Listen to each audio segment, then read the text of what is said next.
This month's speaker is Harsha. Harsha is someone who is currently working at Arrival as their experience lead designer. And he's someone who is thinking about how we move around cities, how goods move around cities, and our relationship with mobility and transport as well. And so he previously was working at Us2, which launched Us2 Auto with them. And so I'm incredibly excited to have him join us to really think about how transit and mobility has changed and our relationship to it. So without further ado, over to you, Harsha. Cool. Hey, everyone. Yeah, thanks for joining us this morning, and thanks for having me.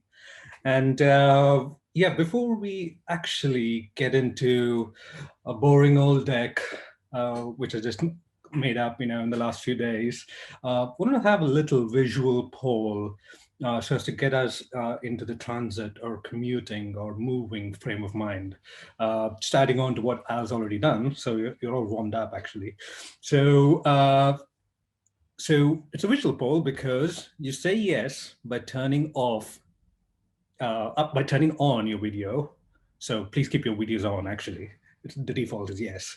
And you say no by turning off your video. So I would request everyone to switch on their cameras so that we can see everyone.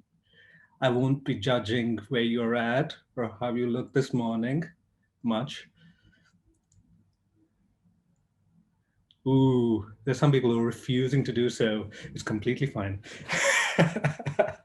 So the first question is, since COVID, since this horrendous thing which has struck us, kind of horrendous, uh, uh, do you still commute to work? If it's no, ooh, a lot of people saying no. That's interesting. That's interesting. All righty, next question. Did you turn yourself back on now? Yeah, do you miss your bus, train, tube commutes in the morning?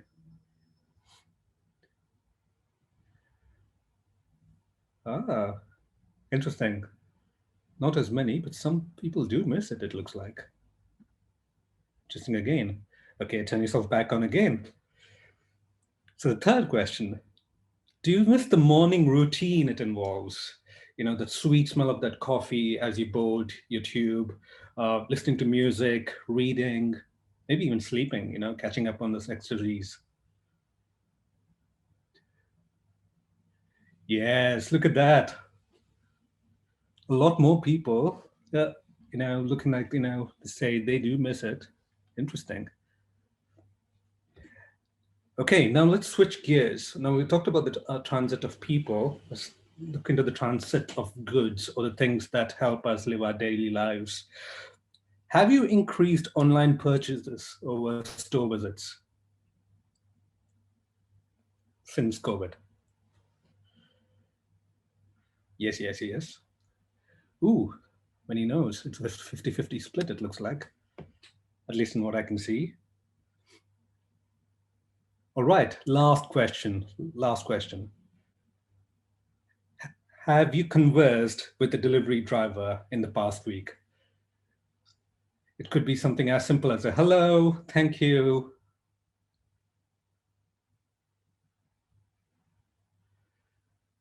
How's your day been? Do you want a tea? Interesting. That's like 40%. And I got like a strong no from Al. So cool. So the reasons why I'm asking you these questions is because, the host has disabled participant screen sharing. Can you please allow me to share my screen? Please, Al. There you go. Switch on my keynote. Can you see my screen? Cool, cool, cool. So this morning, I just want to talk about a few provocations with respect to transit and why it's actually important to me and the work that I do in my daily life. So I work at Arrival, and I'm an experience lead there. And we actually work towards the transit of human beings and our goods. So we build buses and vans as products. I mean, they're not the most glamorous things you might see on the roads, but we're trying to make them, glamorous and sexy and beautiful and well designed and well thought of. And we also design the systems around it. We design, the manufacturing plants. Actually, seriously, the entire manufacturing plant has been redesigned. And we also think about all software systems that actually make these products work. And as a team, we always think about the impact of our decisions on, on the city, on people, and the environment around us. So, for instance, our main focus is on electric vehicles, so lesser pollution, of course.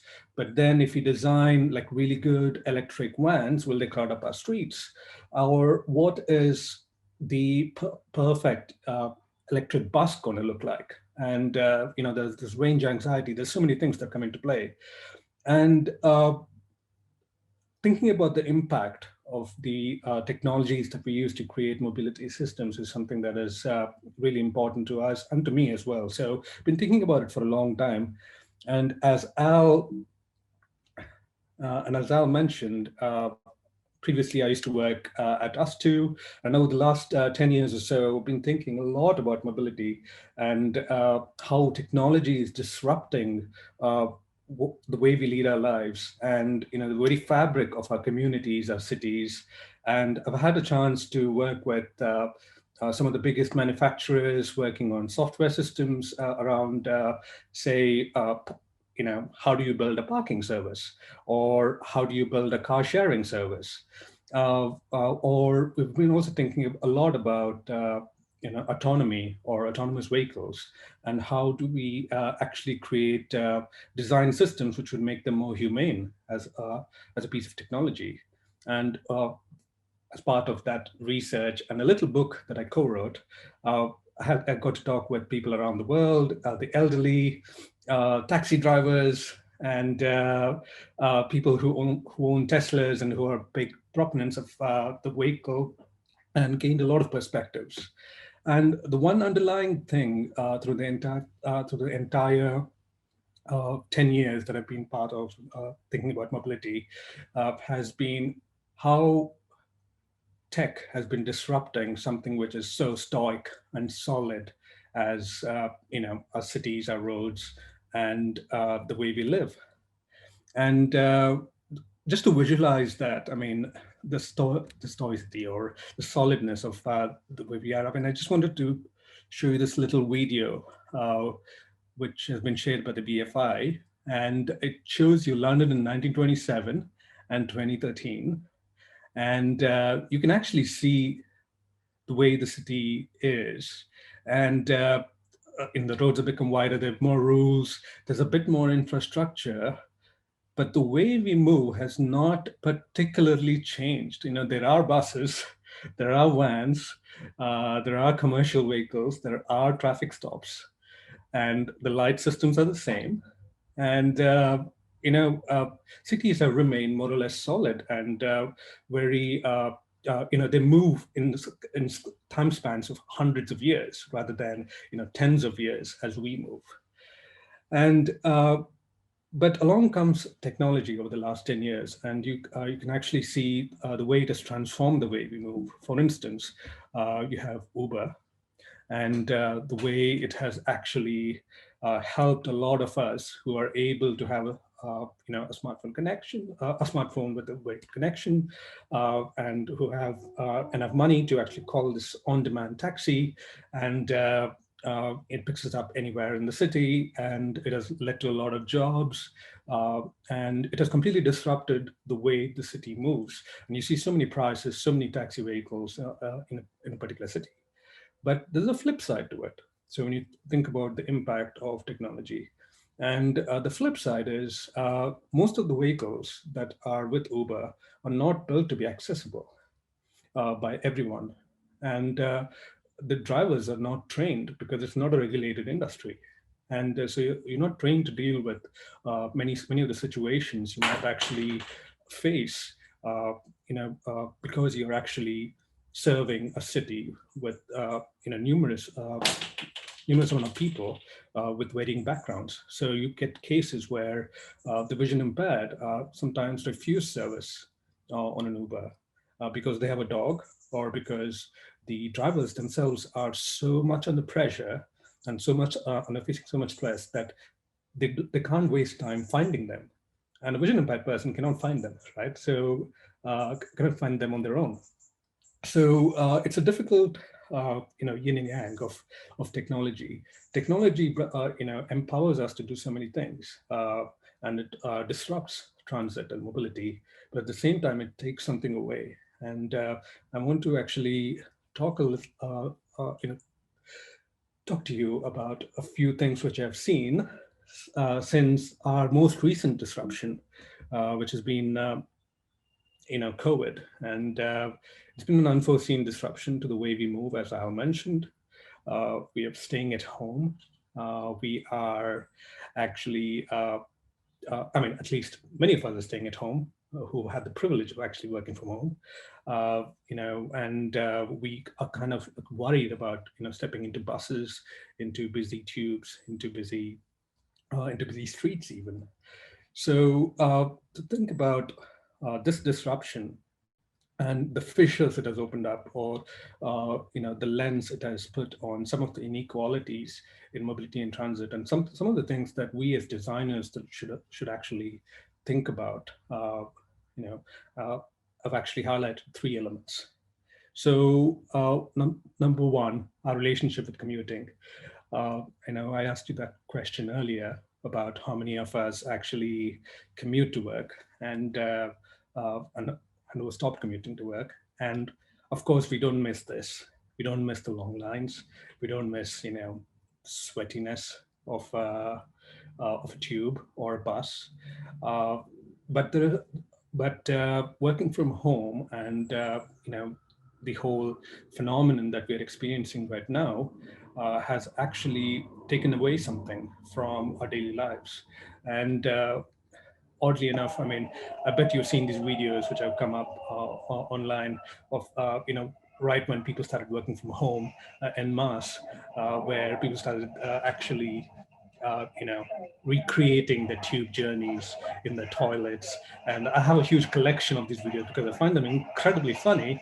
But at the same time, they actually highlight something really really interesting about the way we miss commuting, in a weird sort of way. I mean, because commuting for us was a buffer. It was this buffer medium between home and work, or work and home, and it allowed us to actually switch off, engage in a bit of boredom, engage in a bit of communication, maybe. And this has been the case for nearly 100 years. I mean, so commuting as an activity uh, has been around for a long time, and we have utilized that time as a third, the time and space as a third place. So the third place is a concept which has been around for some time now, where the third place allows us to actually think about our place in time world, and it allows us to transition from one part of thinking to another. And this concept has been around for a long time, actually, for the last 30 years. And a lot of when I speak to a lot of my friends who tell me that they're missing that buffer space, I instantly tell them about, oh, you're actually missing your third place. You're missing a leveling place. You're missing a neutral ground where you could actually think and engage in some of the activities which you would never do otherwise. It enables you to actually disappear and keep a low profile in between work and home. And sometimes when you play a game in your phone or something, that you get to engage in this playfulness. And sometimes you get to meet the regulars in your transit. So this third place is supremely important in the course of our lives. It could be in cities, the third place is, the city squares, the cafes, for instance. And in our course of our daily lives, commuting was the third place. So it's something which we should really think about. And the second point is all about the privilege of working from home or just moving when you like it. I mean, so a lot of us young creatives and uh, you know people who could just work from their laptops and get into Zoom have had this privilege of actually working through the lockdown and uh, and sorry, I can even keep it stuck. And ever since the lockdown eased, and you didn't want to take public transport, you could actually get onto your bicycle, or perhaps you owned a car, and or you could come up with other means to actually travel, uh, other than public transport. But what we've seen with COVID is it has thrown up the uh, fragility of our transport systems. It has just opened up this entire fissure, and it's shown us that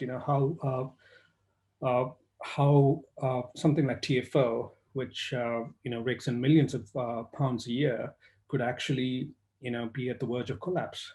And even as early as October, it needed a bailout, and so it has exposed this fragility. And why is this important for us to think about? It's important because then we have agencies like TFL who are not able to, for instance, take care of their drivers' health. For instance, bus drivers have been shown to be working the most dangerous jobs in the course of the coronavirus pandemic, and more dangerous than being a doctor or nurse or a care worker, primarily because of the way buses are designed, and also because of the fact that TFL itself was so pressured that it could not really react to the needs of the drivers. And when you think about how fragile the TFL services are, you also need to think about people it might not be able to help move around. So there's certain people who truly rely on public transport to move around. So spoken to a lot with elderly folks like Darrett here. So Darrett uses in the bottom left. So she uses a mobility scooter to move around because she's got arthritis, and she uses the mobility scooter to move 100 to 200 meters away from her home. Then she has to meet a friend in another borough. So she actually goes onto a bus and on a mobility scooter, and she truly relies on that as a means of commuting and as a means of transport. And primarily because buses are perhaps the most accessible means of transport in our cities right now. And also, while working with the vision impaired, you actually find out that they feel that London is one of the most accessible cities they've ever traveled in. That's primarily because, you know, uh, even though uh, even though our tube systems, bus systems, and the platforms and stations themselves are not perfect, they are perhaps the most accessible uh, places across the world, and when compared to other cities. So when you think about so it's truly made me think about the privilege of working from home, and the fact that if we do not think and we need to think about the systems that we create, which are supremely fragile, and whom they might actually disenfranchise if we actually do not think about the impact of our systems. And thirdly, I mean, so all of us love getting those parcels, don't we? Like, uh, I mean, I actually really like the alert that shows up on Amazon when it says your package is 8 stops away or 10 stops away, and you have this eager anticipation of that parcel coming in. But there is this other side to it about the lives of the people who actually get us our food through Deliveroo or parcels through Amazon, UPS, and basically because what COVID has shown us that is many of us have resorted to online shopping, and the single click to buy, adding to a trolley and getting to the end of this whole transaction basically means tremendous movement of goods in depots, and it has actually meant a huge amount of profits being raked by many companies, many logistics companies, and a lot of people have become extremely rich at this particular point of time. But and this technology has actually enabled us to live our lives from home, almost as if nothing's happened to most people living and working from home. But actually, there's a flip side to it. I mean, there are the lives of the drivers and the people who are actually working in the front line, getting us our goods and services. So, for instance, an Amazon or UPS driver or a DPD driver, they have to deliver 300 plus parcels a day in a 10-hour shift. So you can do the math, 30 parcels an hour. And that's like parcel every 2 minutes. So you have 2 minutes to drive to that particular location, find the person, and more often than not, you're not able to find the address. You need to call them up, and you need to actually figure out means of leaving the parcel. So they live incredibly high stress environments where the workloads are being tracked day in and day out. And it affects people's well-being at the end of the day. And most of the vehicles and systems that they use have not scaled to the to the scale of online transactions happening during the pandemic. So we hear anecdotal quotes from people working at depots saying that every day is like Christmas, because every day in the depots they deliver as many packages as they would do in Christmas last year. So that's how much we are buying online, and that's how much stress, and that actually equates to a lot of stress for the drivers and the delivery people, or the people who load and work in the depots. So it's something which we should really, really think about how do we scale this well-being, and so as to not make, so as to not have an unequal effect on people. So we're able to take benefit of these particular technological services, but how does it affect the others? And this has been an actual point in numerous documentaries. I would highly recommend watching this video, which is on YouTube. You can find it on YouTube, like DPD, Whose Van Am I Driving? It talks about the effects of the gig economy and the freelance workers or the freelance delivery drivers who make up a majority of most transport services and the lives they lead. And you can also read a lot online in BBC or The Guardian, where they actually talk about worker safety and the struggle to keep up with the demands of the pandemic, where people are buying a lot of goods, but at the same time worker well-being is at a bit of a low. So it's something for us designers to think about. And so I just want to leave you with the three thoughts. And end of the day, what is your third place now if you're not commuting? I mean, what is the thing that you do to actually break or create a buffer between work and being at home? And the actual privilege of being able to work from home, or even cycling or driving to work. And just think about, I mean, I know it's kind of depressing not being able to see your colleagues, or not being able to engage in face-to-face conversations, but it is still much better than the lives that other people lead, and the lives of people who get us those delightful parcel dopamine hits. So please try to speak to your delivery drivers when they come in. I mean, don't take up too much time. Say hello, and try to find them when they're trying to look for your home, and just remember that they're leading high stress lives. And if you ever do work on mobility projects which revolve around getting goods to people and online shopping, please think about the inequalities that sometimes these systems might actually bring up.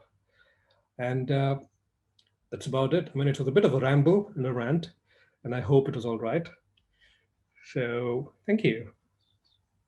Amazing. Thank you so much, Harsha. That's really illuminating and also really exciting. I'm seeing a lot of applause around the room.